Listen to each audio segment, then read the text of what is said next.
guerrerosesme.blogspot.mx. Y en la última reunión que tuvimos, o a la que no asistí, el día 3 de marzo de este año, en el punto número 7, dice: se actualizarán los avances para la identificación ante la Comisión Federal de Electricidad de los jubilados que cuenten con la prestación de energía eléctrica a efecto de evitar cortes de servicio. Y finalmente, yo me lo dieron a conocer a algunos compañeros, pero lo quise verificar en el propio recibo y lo hago público, y los invito a todas y a todos ustedes a que revisen, en el caso del servidor, el corte es al 29 de mayo de este año, a que revisen sus recibos. Esto es para la protección de la aplicación de la cláusula 95. Yo no lo veo desde otro ángulo. Por supuesto, sé, para aquellos que son puntillosos, que es un recibo de la Comisión Federal de Electricidad, que nosotros hicimos el contrato con la compañía de luz y fuerza del centro, y que en aplicación a un derecho apareció los recibos de luz y fuerza del centro. Pero es relevante todo esto, lo voy a ligar un tema más adelante con lo siguiente. La cláusula 95 es un derecho contractual adquirido. Más allá de la discusión de si existe o no el contrato colectivo de trabajo, para el caso de los que somos jubilados, más de 20.000 jubilados, hay derechos contractuales adquiridos que se reflejan tanto en documentos como el que estoy exhibiendo, como en el propio texto del contrato colectivo de trabajo. Nos faltan alrededor de unos 1.000 compañeros que no han hecho la aplicación de la cláusula 95. La mayoría ya lo hicimos, y este asunto es relevante porque independientemente de que como obligación contractual el SAE está obligado a hacer el depósito para cada bimestre que corresponda para el pago de la cláusula 95 hasta por 700 kWh, independientemente de eso, lo que sucedía es de que en efecto el pago se acreditaba en la parte de atrás. Todos han llegado a su recibo, pero no había ningún otro documento o impreso que le hiciera ver, en este caso a los contratistas, que lo mismo van a entregar el recibo que hacer el corte o hacer la medición, de que se trata de jubilados de luz y fuerza del centro. Por tal razón, para mí es extremadamente relevante que se haya concretado esa petición que el Sindicato Mexicano de Electricistas está plasmado en el recibo. Y a partir de aquí, compañeros, como en otras aplicaciones del contrato, nuestra obligación, no solamente de la dirección, no solamente de la Comisión de Trabajo, sino de todas y todos y cada uno de nosotros, es ser vigilantes, celosos vigilantes de nuestros derechos contractuales adquiridos. Por supuesto, un recibo no resuelve la problemática, pero es muy recomendable que con un color que sea claro, un amarillo o un verde o de una retina, lo coloquen en la parte que dice jubilado de luz y fuerza del centro, lo amplíen y lo peguen a la entrada de sus domicilios o donde están los medidores, para que finalmente con eso se inhiba cualquier práctica de los abusivos de Comisión Federal de Electricidad. Hace unos días se votaron dictámenes de la ley de hidrocarburos, se votó el dictamen de la ley de energía geotérmica y se votó el dictamen de comisiones de la ley de la industria eléctrica. Es extremadamente relevante el hecho. El PRD se había ido, regresa, el PAN se va, regresa, y están anunciando que en el mes de julio, probablemente en un nuevo periodo extraordinario, se voten las leyes secundarias. Y en esta parte parezco disco rayado, porque he venido planteando desde hace hace bastantes meses que en el marco de la aprobación de las leyes secundarias en materia energética vamos a encontrar en forma inevitable la recuperación de nuestros trabajos. Así de fácil, así de sencillo. ¿Por qué? Porque para un conflicto de la naturaleza del que se generó con el decreto de extinción de luz y fuerza del sector, el proceso de contratación colectiva no podía ni puede ser un proceso simple, como si se fuera a contratar individualmente un trabajador. Desde el mes de diciembre que se modificaron los artículos 25, 27 y 28 de la Constitución, y posteriormente con la entrega el 29 de abril de este año del paquete de iniciativas de leyes secundarias en petróleo, electricidad, gas y agua, quedaba claro, por lo menos para un servidor, que cualquier solución al conflicto del sindicato, desde el ángulo de la recuperación del trabajo, quedaba íntimamente vinculada a la suerte de las leyes secundarias. Y estas van a ser votadas en breve. Y cuando digo que van a ser votadas en breve, no coloco con ello al sindicato en una posición de espera cómoda. Al contrario, tenemos que incidir en ese tramo final en la discusión de las leyes secundarias, por lo menos desde 2 ámbitos. Primero, hay que eliminar el concepto de servidores públicos con el cual quieren catalogar a todos los trabajadores petroleros y electricistas conforme tanto a la ley de hidrocarburos como a la ley de la industria eléctrica, como ya han sido votadas en dictámenes de las Comisiones Unidas del Senado. Si no logramos quitar esa categoría de servidores públicos, va a ser el primer paso para colocarnos en el apartado B. Vamos a quedar sujetos a una ley federal de responsabilidades administrativas de los servidores públicos, y no es solamente la obligación de rendición de declaración de situación patrimonial. En aquel entonces logramos frenar esa posición del gobierno federal mediante un amparo. Curiosamente, el juez nos niega el amparo diciendo que no somos materia de la aplicación de la Ley Federal de Responsabilidades Administrativas de los Servidores Públicos. Pero hoy, resultado del cúmulo de modificaciones que han venido realizando en los últimos años, hoy buscan colocarnos bajo la etiqueta de servidores públicos. ¿Qué quiere decir con ello? Que cualquier sanción, cualquier promoción, cualquier asunto relativo a la vida laboral será ubicado en el marco de la Ley Federal de Responsabilidades de Servidores Públicos, porque así seremos considerados.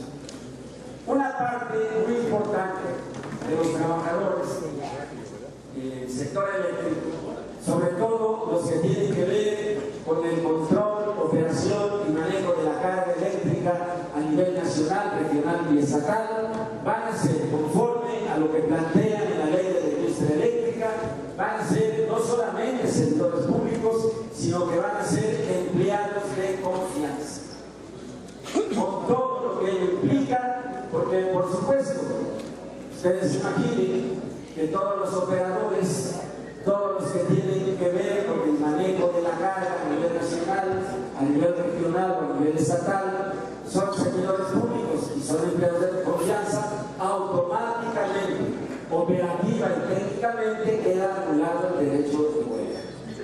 Claro, se puede abandonar el trabajo, puedes dejar de asistir ese día, pero el fluido eléctrico, que es la característica básica de la industria eléctrica, no será interrumpido, porque los trabajadores, como lo pretende Peña Nieto, van a ser ubicados como servidores públicos y empleados de confianza. Entonces, el tema, por supuesto, es alarmante y hay que tomar cartas en el asunto. Yo he venido proponiendo que lo mismo presentemos sobre este tema de los servidores públicos, puntos de acuerdo y modificaciones en el articulado de diversas leyes, a iniciar con la ley de la industria y la ley de la Comisión Federal de Electricidad. Alguien va a decir, bueno, pero si en el Senado ya hay una mayoría del PAN y del PRI y van a avalar eso, se van a salir con la suya. Bueno, pero una cosa es que se salgan con la suya sin que nosotros fijemos una posición, y otra cosa es fijar una posición para tiempos venideros. Pero además, las leyes que ellos han planteado tienen serias contradicciones. ¿Como cuáles? ¿Cómo van a intentar ser servidores públicos a trabajadores, lo mismo de Pemex, de Comisión Federal de Electricidad, que se rigen con un contrato colectivo de trabajo? Ahí las cosas comienzan a rechinar. Por supuesto, sabemos que los dirigentes charros van a avalar todo, se van a quedar callados y van a hacer lo que desde arriba el poder les impide. Quita esa cláusula del contrato, modifica aquella, anula esto, aquello, algo así, etcétera, para garantizar lo que ellos buscan. Lo que ellos buscan es una paz laboral basada en la anulación de derechos laborales, individuales y colectivos para garantizar el ciclo de reproducción del capital a partir de las grandes transnacionales y sobre todo, lo más importante para ellos, para garantizar el perímetro de seguridad del imperio del norte que quiere petróleo y electricidad al servicio de su economía en crisis. Entonces, son asuntos, compañeros, que no podemos dejar pasar desapercibidos. Y por supuesto, el tema relevante, el tema de la recuperación del trabajo. En el segundo transitorio de las modificaciones a la ley, a los artículos 25, 27 y 28 de la Constitución, se señaló que se respetarían los derechos de los trabajadores del área energética conforme a la ley y a la Constitución. No se habla de los contratos colectivos de trabajo. Y ahora, en diversos transitorios de las leyes secundarias se habla de lo mismo. Ahí hay que llegar con una propuesta muy específica de que estos derechos deben respetarse no solamente conforme a la ley, no solamente conforme a la Constitución, sino también conforme a los derechos contractuales, conforme a los contratos colectivos de trabajo. Porque vean, una cosa es Romero de Chávez, otra cosa es Víctor Fuentes, ambos reconocidos dirigentes charros, pero otra cosa son los contratos colectivos de trabajo. Ahí, por más que han querido torcer las cosas a lo largo de décadas, están plasmados derechos laborables irrenunciables que hay que hacer valer. Si ellos no los hacen valer, los tiene que hacer valer el Sindicato Mexicano de Electricistas. Y la propuesta es muy concreta, que en esos transitorios se incorpore el respeto a los contratos colectivos de trabajo y que se adicione en la discusión un tema que es clave desde el punto de vista político, que es clave desde el punto de vista de las finanzas nacionales, que es clave desde el punto de vista de la seguridad nacional, que es clave desde el punto de vista de la economía. El problema del comodato. Ya no hay razón alguna para que subsista el infame comodato, figura extralegal que utilizó el gobierno federal para evitar que Comisión Federal de Electricidad se asumiera como lo que es y siempre ha sido, el patrón social. Ese tema hay que plantearlo ya en este momento para que a partir de esa discusión quede pleno y claro la recuperación del trabajo de los compañeros que no se han liquidado. En eso radica el carácter inevitable. No tienen de otra, pero si no nos movemos con rapidez e inteligencia, se van a hacer todo con el tema del comodato y lo van a enviar a meses adelante. Ahorita es el momento. Si están discutiendo en el marco privatizador el destino del petróleo y la electricidad, que se aclare el tema del comodato y que se resuelva de una vez por todas y que quede escrito en las leyes que se están discutiendo y se van a aprobar en días próximos la importancia, la obligación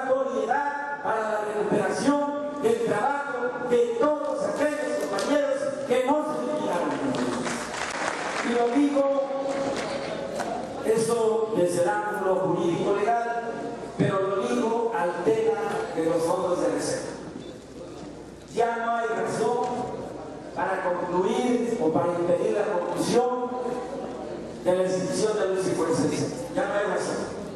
El comodato también era una figura que jugaba al plazo de darle tiempo al tiempo a ver si nos derrotaba. Hoy el comodato ya no tiene un valor jurídico legal en términos ni de la Constitución ni de las leyes secundarias que van a ser votadas.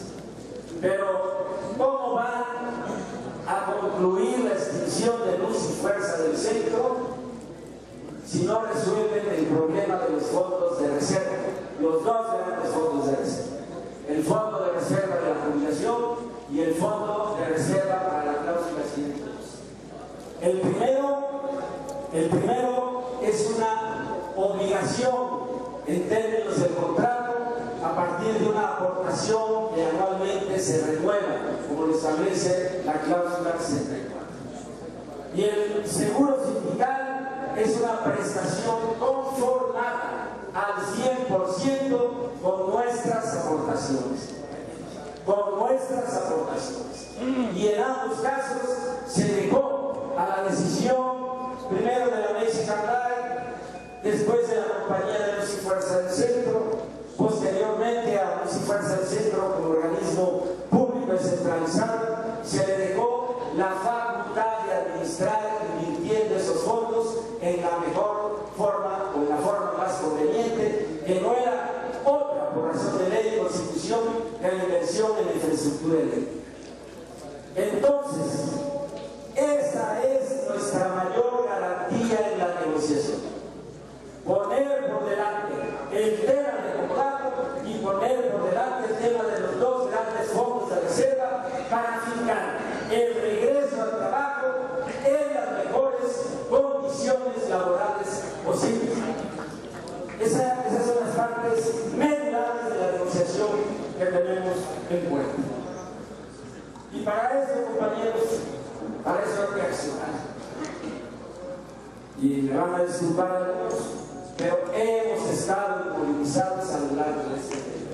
Y los tenemos aquí a unos pasos. ¿Qué nos hace falta, camaradas, para presentarnos en la Cámara de Senadores a reclamar lo que nos pertenece? ¿Qué nos falta, compañeros, para completar la recuperación de nuestro trabajo? Cuando digo esto, compañeros, es que algunos se molestan, pero a mí me pusieron aquí para decir lo que pienso y para ser congruente con lo que pienso. Y mi mayor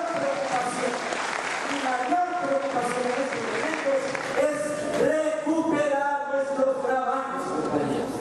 Si recuperamos nuestros trabajos, estaremos en mejores condiciones para defender nuestros derechos contractuales como grupo de jubilados. Si recuperamos el trabajo, estaremos en condiciones para garantizar la sobrevivencia del Sindicato Mexicano de Electricistas. Están aquí en nuestra cara discutiendo el futuro del petróleo y de la electricidad y nosotros no podemos permanecer encerrados en cuatro paredes, compañeros.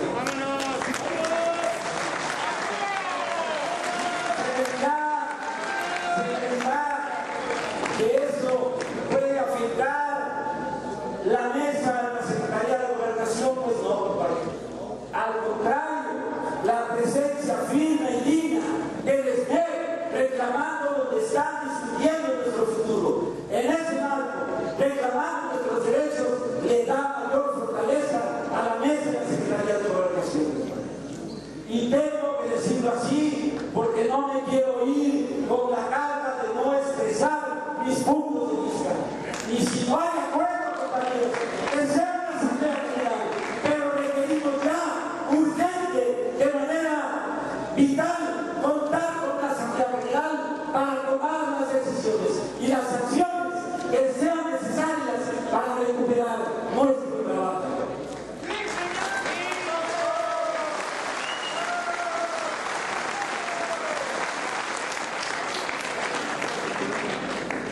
De mi parte, camaradas, es todo y estoy abierto al debate y a la discusión.